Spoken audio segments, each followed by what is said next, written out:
দেখো প্রথম অঙ্ক কীভাবে গুণ করবে এক লাইনে। প্রথমে এই দুটো সংখ্যা গুণ করবে 2 আর 7। 2 আর 7 যদি গুণ করি 7 দুগুণে 14, 14 4 লিখলাম আর হাতে থাকলো 1। ঠিক আছে, এবার কীভাবে গুণ করবে?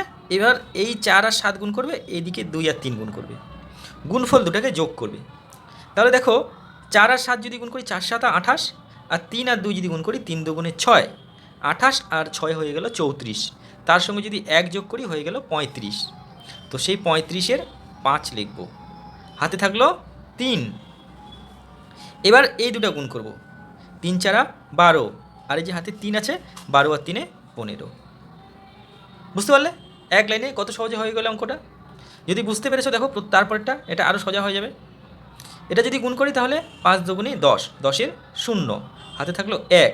এবার এই দিকে গুণ করবো আর এই দিকে গুণ করব, তার মানে 5 আর 8 যদি গুণ করি 5 8 40, 6 আর 2 গুণ করলে 6 দুগুণে 12, 40 আর 12 হয়ে গেল 52।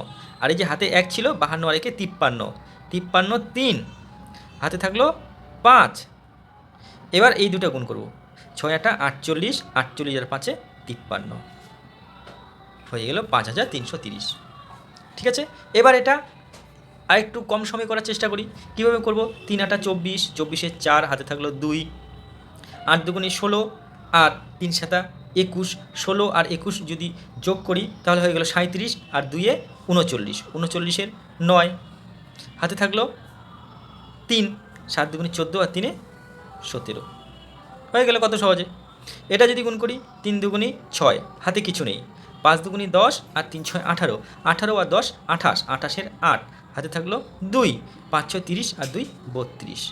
কত তাড়াতাড়ি গুণগুলো হয়ে যাচ্ছে। তো এভাবে তোমরা অঙ্কগুলো যদি কয়েকবার প্র্যাকটিস করো দেখবে শর্ট পদ্ধতিতে এই গুণগুলো তোমরা তাড়াতাড়ি করতে পারবে। তো যদি তোমাদের ভিডিওটি ভালো লাগে অবশ্যই একটা লাইক দিয়ে দিবে, আর যারা এই চ্যানেলে নতুন তারা চ্যানেলটি সাবস্ক্রাইব করবে। ঠিক আছে, তো আজকের জন্য এটুকুই, সবাই ভালো থেকো।